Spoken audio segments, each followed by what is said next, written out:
Salut tout le monde, c'est le Québécois et aujourd'hui on se retrouve pour la deuxième partie de la Nouvelle-France. Alors dans cette deuxième partie, ça va se passer de 1663 à 1687.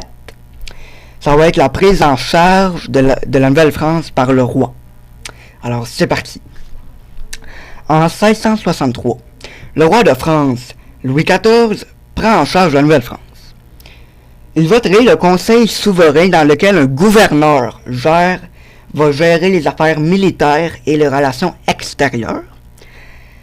Tandis qu'un intendant, lui, il va administrer les affaires internes de la colonie, comme l'immigration et le commerce. Pour sécuriser la colonie, le régiment de Carignan-Sallières arrive en Nouvelle-France en 1665. Afin d'assurer le peuplement, les filles du roi et des engagés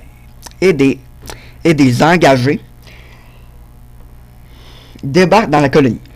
L'intendant Jean Talon met en place des mesures pour favoriser les mariages et les naissances et accorde des seigneuries pour soutenir le peuplement et l'exploitation agricole. Talon, il va tenter de rendre la colonie autonome par la diversification de l'économie. La diversification de l'économie, c'est-à-dire, je vous l'explique en 2-3 mots, c'est qu'à place que l'économie repose juste sur les fourrures, eh bien, il va diversifier l'économie, c'est-à-dire il va développer de nouveaux secteurs autres que l'industrie de la fourrure en Nouvelle-France. Et il met en place le commerce triangulaire. Durant ces années, c'est le commerce des fourrures qui rapporte le plus. Les communautés religieuses poursuivent leur objectif.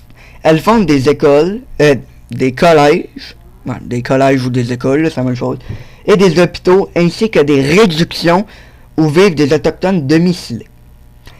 Un évêque arrive aussi dans la colonie, qui est alors divisé en paroisses.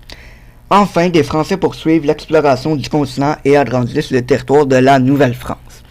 Alors j'espère que cette deuxième partie sur le résumé de la Nouvelle-France va vous avoir plu. Si vous avez aimé cette deuxième partie, eh bien abonnez-vous. Et nous autres, on se retrouve pour la troisième partie. Ciao, c'était le Québécois.